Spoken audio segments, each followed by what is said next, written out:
মাটির দেহ মাটি হবে, পুড়ে হবে ছাই। এ দেহ পচা দেহ, গরম কিসের ভাই? সংসার সংসার সংসার জানি আমরা সবাই। আমি যে আপনাদেরকে এত বড় বড় জ্ঞানের কথা বলছি বাবা, 3টে ঘন্টা কীর্তন শেষ হয়ে গেলে আমি সবার আগে বলবো, সরো বাবা, আমার জুতোটা কোথায় গেল আগে খুঁজে বের করে দিই। এই যে আমার এইখানেই সংসার। ঠাকুর রামকৃষ্ণ পরমহংসদেব বলেছিলেন না, ওই আমার কথা থেকে তোরা আটাকে বাদ দিয়ে দে। আটা হলো অসার, বাকি যেটুকু থাকে সেটুকু নিয়ে পড়ে থাক ভাই। মা, আমার থেকে আবাদ দিলে কি থাকে গো? হ্যাঁ, মার মার, জগৎ মার, আমিও মার, তুমিও মার, সকলই মার। মিছা মিছা শুধু করি আমার আমার আমার। আর এই আমার বলে আঁকড়ে রাখতে গিয়েই জীব যত কষ্ট, যত যন্ত্রণা, যত ব্যথা, যত দুঃখ, যত জ্বালা পায়। আমরা জানি কোনটা নিত্য আর কোনটা অনিত্য। এই যে দেহটা সুন্দর করে তেল দিয়ে, সাবান দিয়ে, দামি দামি ক্রিম দিয়ে, শ্যাম্পু দিয়ে, সাবান দিয়ে সুন্দর করে সাজিয়ে রাখলাম, এই দেহটা কি নিত্য? আজকে আছে, কাল কিন্তু থাকবে। মাটির দেহ মাটি হবে, পুড়ে হবে ছাই। এ দেহ পচা দেহ, গরম কিসের ভাই? চোখের সামনে দেখতে পাচ্ছি আপন জনেরা সংসার ছেড়ে, জগৎ ছেড়ে, সব ছেড়ে চলে গেল। তবু সামান্য একটু জমির জন্য, জায়গার জন্য ভাই ভাই মারামারি, কাটাকাটি, খুন পর্যন্ত হয়ে যায়। ছেলে বাবাকে মেরে ফেলছে, ভাই ভাইকে মেরে ফেলছে। যেদিন এই দেহ থেকে প্রাণ পাখিটা চলে যাবে বাবা, 5 তলার মালিক নেমে আসবে তুলসী গাছতলা। কিন্তু যতক্ষণ বেঁচে আছি, যতক্ষণ শ্বাস, ততক্ষণ আস। আমার অন্দর মহলটা কার? আমার। এখানে অন্য কেউ ঢুকতে পারবে না। এটা আমার জায়গা, আমার ঘর, আমার বাড়ি, আমার সম্পত্তি। এই আমার থেকে আটাকে বাদ দিয়ে দাও। কিন্তু আমার থেকে আটাকে বাদ দেওয়া এত সহজ নয় বাবা। আমি আপনাদেরকে জ্ঞানের কথা বলবো, দেখবেন আমিও কিন্তু আপনাদেরই মতো মায়াবদ্ধ জীব বাবা। আমি কিন্তু কারোর ঊর্ধ্বে নই, বরঞ্চ আপনাদের সাধনা ভজন আমার থেকে অনেক বেশি। আমি কিন্তু অতি নগণ্য, অতি তুচ্ছ। তাহলে আমাদের এখানে করণীয়টা কি? না, এই আমার আমিত্বকে যারা ত্যাগ করতে পেরেছেন তাদের পদাঙ্ক অনুসরণ করা। এই আমার আমিত্বটাকে যারা ত্যাগ করতে পেরেছেন, দেবী হে সগুণময়ী মম মায়া দুরত্বয়া মামেবৈ প্রপদ্যন্তি মায়ামেতং তরন্তি। এই মায়াটাকে যারা ত্যাগ করতে পেরেছেন, কাটিয়ে উঠতে পেরেছেন, তাদের চরণগুলো অনুসরণ করো, তবে তোমরাও একদিন মায়াকে কাটাতে পারবে। তারা কারা? জয় রূপ সনাতন ভট্ট রঘুনাথ, ভট্ট রঘুনাথ, শ্রীজীব গোপাল ভট্ট দাস রঘুনাথ, দাস রঘুনাথ। এই 6 গোসাই যারে করুণা করিবে, করুণা করিবে, সে ব্রজে রাধা কৃষ্ণ সেবা অবশ্য পাইবে, অবশ্যই পাইবে। তাহলে জয় রূপ সনাতন ভট্ট রঘুনাথ, শ্রীজীব গোপাল ভট্ট দাস রঘুনাথ। এই 6 গোসাই যারে করুণা করিবে, সে ব্রজে রাধা কৃষ্ণ সেবা অবশ্য পায়। এই সংসারে থেকে সংসারের মায়াটাকে কাটানো এত মুখের কথা নয় বাবা। ঠাকুর বললেন মায়াকে কাটাতে হবে না, সংসারে থেকেও ডাকার মতো তাকে ডাকো। জলের ওপরে নৌকা চলবে, কোনো অসুবিধা হবে না। কিন্তু অসুবিধাটা কখন হয় জানো? নৌকার ওপরে যদি অগাধ জল উঠে যায়, তখন হয়ে যায় বেসামাল। তদ্রূপ সংসারে তুমি ভেসে ভেসে থাকো, সংসার যদি তোমার ওপরে চেপে পড়ে তখনই জমে যাবে সব। অঙ্গনের বাইরে যারা হরি বিমুখী, যারা গৌর ভালোবাসে না, তারা হরি নাম সম্বন্ধে কুমতলব, কু অভিসন্ধি করছে। নবদ্বীপে জন্ম হয়েছে বলে সবাই কি আমার গৌরকে ভালোবাসলো বাবা?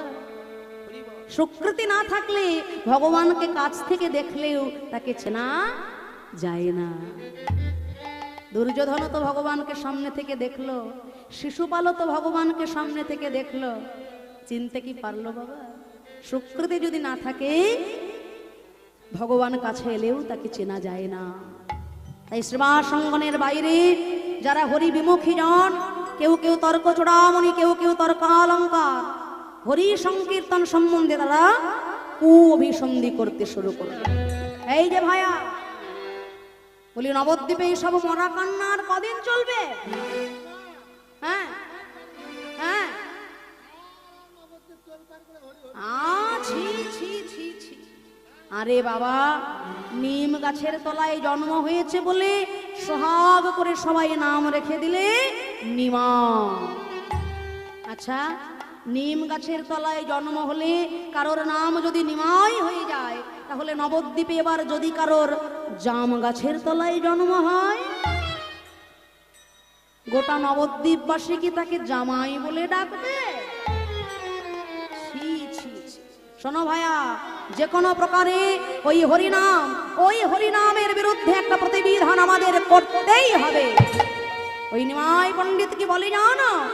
মুচি হয়ে শুচি হয়, শুচি হয় যদি কৃষ্ণ ভজে, যদি কৃষ্ণ ভজে, ব্রাহ্মণ হয়েও চণ্ডাল হয় যদি কৃষ্ণ ত্যাজে, যদি কৃষ্ণ ত্যাজে। তখনকার দিনে দাঁড়িয়ে মহাপ্রভু এত বড় ঘোষণাটা করেছিলেন, মুচি হয়েও শুচি হয় যদি কৃষ্ণ ভজে, আর ব্রাহ্মণ হয়েও চণ্ডাল হয় যদি কৃষ্ণ ত্যাজে। তখনকার দিনে দাঁড়িয়ে এত বড় ঘোষণা করেছিলেন চৈতন্য মহাপ্রভু। আমার ব্রাহ্মণ সমাজ যারা নবদ্বীপে গৌরাঙ্গ ভালোবাসে না, তারা মেতে উঠল। যেমন তেমন প্রকারে ওই হরি সংকীর্তনের বিরুদ্ধে একটা প্রতিবিধান আমাদের করতেই হবে। তা কি প্রতিবিধান করবে? চলো চলো সবাই মিলে আমরা দল বল বেঁধে যাব চাপাল চন্দ্র সিদ্ধান্ত বাগীশের কাছে। চাপাল গোপাল ছিল মাতৃভক্ত, কালী ভক্ত। দরজা বন্ধ করে দিয়ে চাপাল গোপাল তখন তার জগৎ জননী মায়ের আরাধনা করছে। এই গঙ্গার পাড়ে বৃক্ষতলে রহিত বসিয়া একদিন বলে কিছু প্রভুরে দেখিয়া, নিতাই গৌর এসেছেন ওই গঙ্গার তীরে। চাপাল গোপাল জড়িয়ে ধরল চরণ, হে নিতাই গৌর, তুমি আমায় উদ্ধার করো। মহাপ্রভু বললেন, আরে পাপী ভক্ত দেশি, ভক্ত দেশি, তোরে নাই উদ্ধারিব, নাই উদ্ধারিব, কোটি জন্ম এই মতে তোরে কিরাই খাওয়াইব, কিরাই খাওয়াইব। চাপাল গোপাল চিন্তা করলো, তাহলে এই জীবন আমি আর রাখবো না, গঙ্গার জলে আমার জীবনটাই বিসর্জন দিয়ে দেব। ছুটতে ছুটতে চলল চাপাল, গঙ্গাতে ঝাঁপ দেবে বলে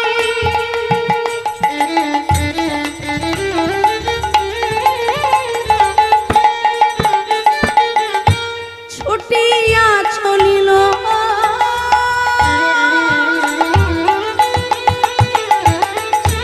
পতিত পাবনী গঙ্গা দূরে সরে গেল। হরি হরি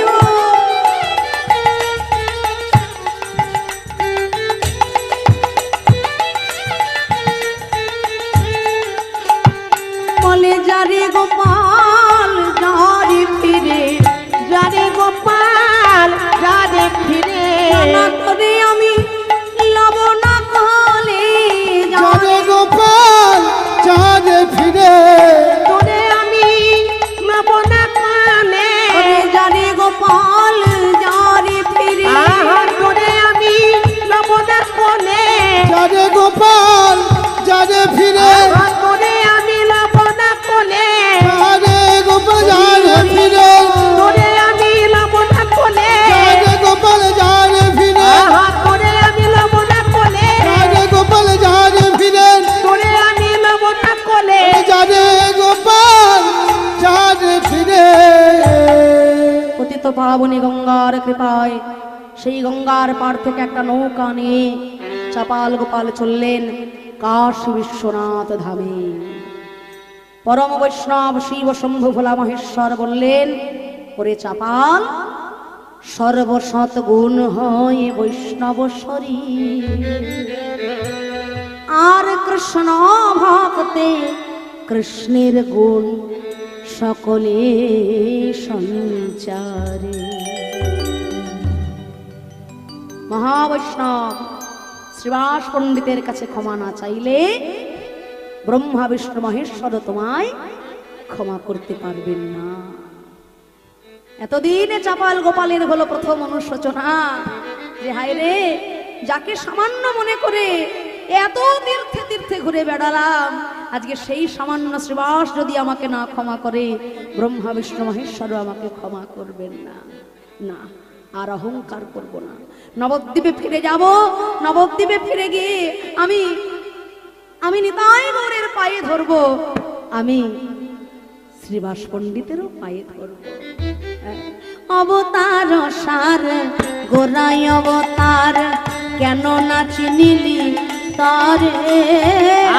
অবতারের সার গোড়ায় অবতার, কেন না চিনিলি তারে? তুই করি নির্বাস গেল না পিয়া, নির্বাস গেল না পিয়া, আপন কর্ম ফেরে তোর, আপন কর্ম ফেরে সংসার ভোজি গৌরাঙ্গ ছাড়িলি না শুনিলি সাধুর কথা। সংসার গৌরাঙ্গ বুঝিলি না শুনবি কাহার কথা। ও তোরি পরকাল সকল কালি, পরকাল সকল কলি, আইনি লোচন মাতা গো, খাইলে লোচন মাথা। ওরে সেদিন কেন চিনলি না রে? সেদিন কেন চিনলি না রে? সেদিন কেঁদে কেঁদে দুই ভাই গেল চলে, সেদিন কেন চিনলে না রে? কেঁদে কেঁদে দুই ভাই গেল চলে, হরি বল হরি বল হরি বল বলে, কেঁদে কেঁদে দু ভাই গেল চলে, হরি বল হরি বল হরি বল বলে, কেঁদে কেঁদে দু ভাই গেল চলে, হরি বল হরি বল হরি বল বলে, কেঁদে কেঁদে দু ভাই গেল চলে, হরি বল হরি বল হরি বল বলে। সেদিন কেন চিনলি না রে? নবদ্বীপে এসে দেখে এই তো সোনার নবদ্বীপ ধাম, কিন্তু নবদ্বীপের সেই পরিস্থিতি আছে আর নাই। ভক্তের কণ্ঠে আর শোনা যায় না সেই আকুল কণ্ঠের হরি সংকীর্তন, আজ আর ঘরে ঘরে বাজে না সেই খোল করতা। নবদ্বীপ ছেড়ে গৌরাঙ্গ মহাপ্রভু সন্ন্যাস গ্রহণ করেছে। আর মহাপ্রভু নবদ্বীপ ছেড়েছেন বলে সেই দুঃখে শ্রীবাস পণ্ডিত নবদ্বীপ ছাড়া হয়েছে। চাপাল গোপাল চিন্তা করল, তাহলে আমি কার কাছে গেলে মুক্তি পাবো? তাহলে আমি কার কাছে গেলে কৃপা পাবো? তবে একবার যখন চরণ ধরেছি দয়াময়, যা করো গৌরাঙ্গ হরি, তুমি আমায় মারো রাখো যাই করো না কেন, আমি তোমায় ছাড়ব না। কেটে গেল অনেক দিন, একদিন ঘটে গেল এক অপূর্ব ঘটনা। কি ঘটনা? সন্ন্যাস লইয়া প্রভু নীলাচলে গেলা, সন্ন্যাস লইয়া প্রভু নীলাচলে গেলা, সন্ন্যাস হইয়া প্রভু নীলাচলে গেলা, কথা হইতে যাবে ফুলিয়া গ্রামেতে আইলা, কথা হইতে যাবে ফুলিয়া গ্রামেতে আইলা, তবে সেই পাপী প্রভুর লইল শরণ, তবে সেই পাপী প্রভু লই না শরণ। হিতোপদেশ কইলেন প্রভু হইয়া সকরুণ। হিতোপদেশ কইলেন প্রভু হইয়া সকরুণ। বলে চলো সবে কুলিয়ায়, চলো সবে ফুলিয়ায়, দেখবি যদি গোরা রায়, চলো সবে ফুলিয়া, দেখবি যদি গোরা রায়, চলো সবে ফুলিয়ায়, দেখবি যদি গোরা রায়, চলো সবে ফুলিয়া, দেখবি যদি গোরা রায়, চলো সবে ফুলিয়ায়, দেখবি যদি গোরা রায়, চলো সবে ফুলিয়া, দেখবি যদি গোরা রায়, চলো সবে ফুলিয়ায়। দেখবি যদি গোরা রায়, চলো সবে ফুলিয়া। সারা বাংলায় সারা পড়ে গেছে কুলিয়ায় মহাপ্রভু এসেছে। চাপাল গোপালের মনে আনন্দ ধরে না, নিশ্চয়ই সেখানে শ্রীবাস পণ্ডিতেরও দেখা পাবো। আমিও যাব, আমিও যাব, কিন্তু যাব কিভাবে? আমি যে আর চলতে পারছি না, নড়তে পারছি না। এমন সময় দেখা গেল একজন অন্ধের কাঁধের উপরে উঠেছে একজন ঘোড়া। এই যে ভাইয়া, এই অবস্থা কি করে হলো তোমাদের? হ্যাঁ, করোনা হয়েছে নাকি? আবার করোনা নাকি আবার আসছে? মায়েরা আসছে আবার? কি বলেন, আবার লকডাউন? সর্বনাশ, ভুলেও নাম আর নেবেন না, ভগবানকে ডাকুন। শোনো ভাই, কি হয়েছে? হ্যাঁ, তা তোমাদের এই অবস্থা কেন হলো? হ্যাঁ হ্যাঁ, কারা? এই, লাগান ভাগান। আচ্ছা আচ্ছা, ভুল দেখেছো, ভুল দেখেছো, মিথ্যে কথা বলেছো, ওই জন্য অন্ধ। আমাকে দেখতে পাচ্ছ? কটা আঙুল? সত্যি তাহলে দেখতে পাই। আচ্ছা তুমি অন্ধ? আচ্ছা তোমার পাশে ওকে ঘোড়া উঠতে পারে না? আচ্ছা, ঘোড়া হয়ে বসে আছে, ঘোড়া হয়ে বাজাচ্ছে। বলে অন্ধ আর ঘোড়া, বুঝলেন? তা তুমি কে হে ভাই, তুমি এত কিছু জিজ্ঞাসা করছো আমাদের? চাপাল গোপাল বলছে, ভাই আমাকে চিনতে পারছো না? তোমরা না চিনতে পারলে আমি কিন্তু তোমাদের দুজনকে খুব ভালো মতো চিনতে পেরেছি। তোমরা দুইজন সেই তর্ক চূড়ামণি আর সেই তর্কালঙ্কার। আরে সেই চাপাল গোপাল দেখে একবারে চেনাই যাচ্ছে না, সারা গা কুষ্ঠ রোগে ভরে গেছে, রক্ত পুঁজ ঝরে যাচ্ছে, গা থেকে পোকা পড়ছে। হ্যাঁ ভাই, অপরাধ যখন একসঙ্গে হয়েছে, চলো এবার ক্ষমাও চাইতে যাবো একসঙ্গে। তিনজন যাইয়া পড়ে গৌর চরণে, তিনজন যাইয়া পড়ে গৌর চরণে, তিনজন যাইয়া পড়ে গৌর চরণে, তিনজন যাইয়া পড়ে গৌর চরণে, তিনজন যাইয়া পড়ে গৌর চরণে, তিনজন যাইয়া পড়ে গৌর চরণে। বলে প্রভু ক্ষমা করো এতি নয় অধম, বলে প্রভু ক্ষমা করো এতি নয় অধমে, আর যেন ভুলি না, আর যেন ভুলি না, গৌর তোমার রাঙা চরণে, আর যেন ভুলি না, গৌর তোমার রাঙা চরণে আর যেন ভুলি না। তর্ক চূড়ামণি তর্কালঙ্কার নিতাই গৌরের চরণে ক্ষমা চাই তারা মুক্তি লাভ করেছে। কিন্তু চাপাল গোপাল জানে সে যে বৈষ্ণব অপরাধী, নিতাই গৌরের কাছে ক্ষমা চাইলে তার মুক্তি হবে না।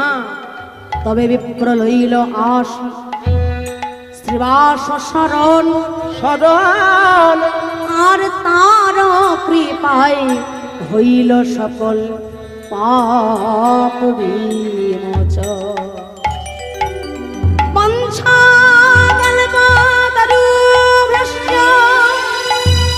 কৃপা সিন্ধুভ্য এব চ পতিতানাং পাবনেভ্যো বৈষ্ণবেভ্যো নমো নমঃ। নমঃ নমঃ।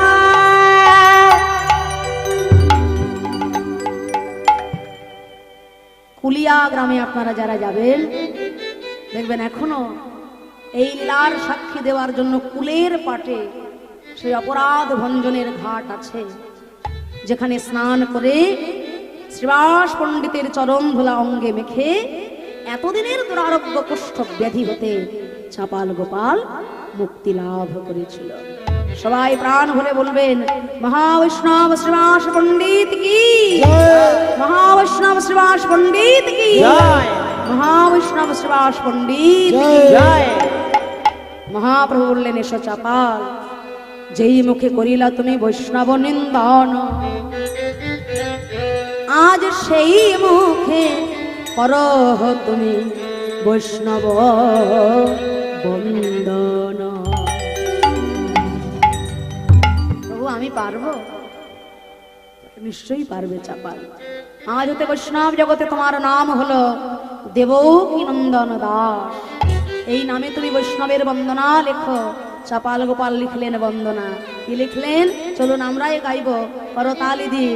বৃন্দাবনবাসী আমার গৌর হরির ভক্ত, বৃন্দাবনবাসী আমার গৌর হরির ভক্ত, বৃন্দাবনবাসী আমার গৌর হরির ভক্ত, সবার চরণ বন্দী হইয়া অনুরক্ত, সবারই চরণ বন্দী হইলাই অনুরক্ত, মনের বাসনা পূর্ণ অচিরাতে হয়, মনের বাসনা পূর্ণ অচিরাতে হয়। দেবকী নন্দন দাস হইল ভয়। দেবকী নন্দন দাস হইল ভয়।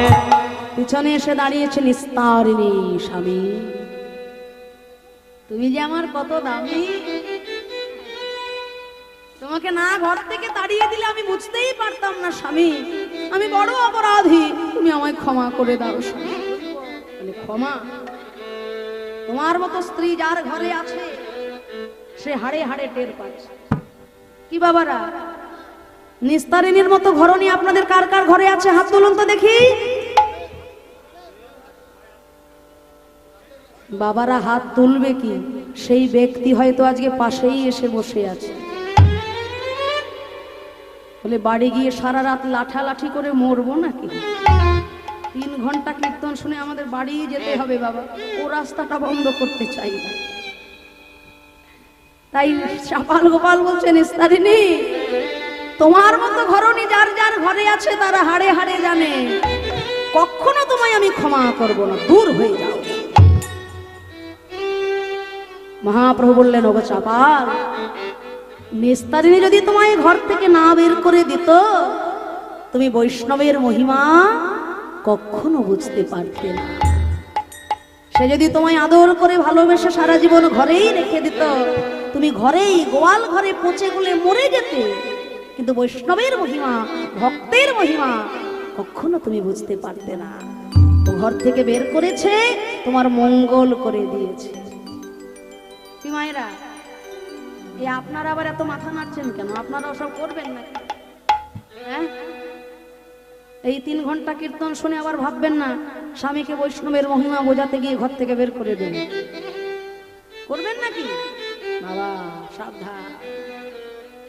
চাপাল গোপাল আর নিস্তারিণীকে দিয়ে বৈষ্ণব মহিমা প্রকাশের জন্য শ্রী চৈতন্য মহাপ্রভু এই লীলা করলেন। আজকে নিস্তারিণী আর চাপাল গোপাল তারা দুইজন পাশাপাশি দাঁড়িয়েছে, একসঙ্গে যুগল হয়ে তারা নিতাই গৌরের যুগল চরণ ভজনা করছে। আসুন আমরাও সবাই মিলে প্রাণ ভরে গাইব সেই যুগল মিলনের গান। নিতাই গৌর রাধা মাধবকে গুরুচরণ আশ্রয় করে নিজ নিজ হৃদয় পদ্মে যুগলে রেখে এই মন্দির প্রাঙ্গণে শ্রী বিগ্রহের চরণে অনন্ত কোটি প্রণাম জানিয়ে, আপনাদের মতো সাধু মহাবৈষ্ণবের শ্রীচরণে অনন্ত কোটি প্রণাম জানিয়ে আজকে আমরা রাধা গোবিন্দের নিতাই গৌরের যুগল মিলন এখানে বিশ্রামে রাখবো। সবাই মিলে প্রাণ ভরে দুটি বাহু তুলে আমার সঙ্গে গাইবেন নিতাই গৌর হরিবল, নিত্যানন্দ বল, অদ্বৈত বল, হরি হরি বল। নিতাই গৌর হরিবল, নিত্যানন্দ বল, অদ্বৈত বল, গৌর হরি বল। গৌর হরি বল, নিত্যানন্দ বল, শ্রী অদ্বৈত বল, শ্রীবাস গদাধরের বল।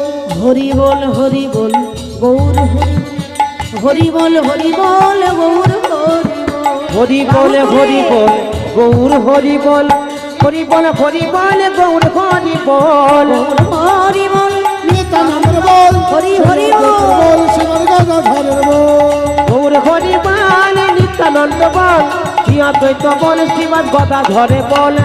ভজনের মধ্যে শ্রেষ্ঠ নববিধা ভক্তি, কৃষ্ণ প্রেমে কৃষ্ণ দিতে ধরে মহাশক্তি। ভজনের মধ্যে শ্রেষ্ঠ নবদ্বিধা ভক্তি, কৃষ্ণ প্রেমে কৃষ্ণ দিতে ধরে মহাশক্তি। তার মধ্যে সর্বশ্রেষ্ঠ নাম সংকীর্তন, নিরপরাধ নাম হইতে হয় প্রেমধন। হরে কৃষ্ণ হরে কৃষ্ণ কৃষ্ণ কৃষ্ণ হরি হরে হরি হরে, হরে রাম রাম রাম হরে হরে। হরে কৃষ্ণ কৃষ্ণ কৃষ্ণ হরে হরে, হরে রাম রাম রাম হরে হরে। নিতাই গৌর হরি বল, হরি বল হরি বল হরি নিতাই বল। গৌর হরি বল হরি বল হরি বল হরি বল। হরি বল হরি বল হরি বল হরি বল। হরি বল হরি বল হরি বল হরি বল। আসুন একটি ভজনের মাধ্যমে আমরা লীলা বিশ্রামের পথে যাব। রাত্রি অনেক হয়েছে, সকলে মিলে একটি ভজনের মাধ্যমে আমরা লীলা বিশ্রামের দিকে যাব। সকলে মিলে একটু করতালি দিয়ে বাহু তুলে প্রাণ ভরে গাইবেন আমাদের সঙ্গে।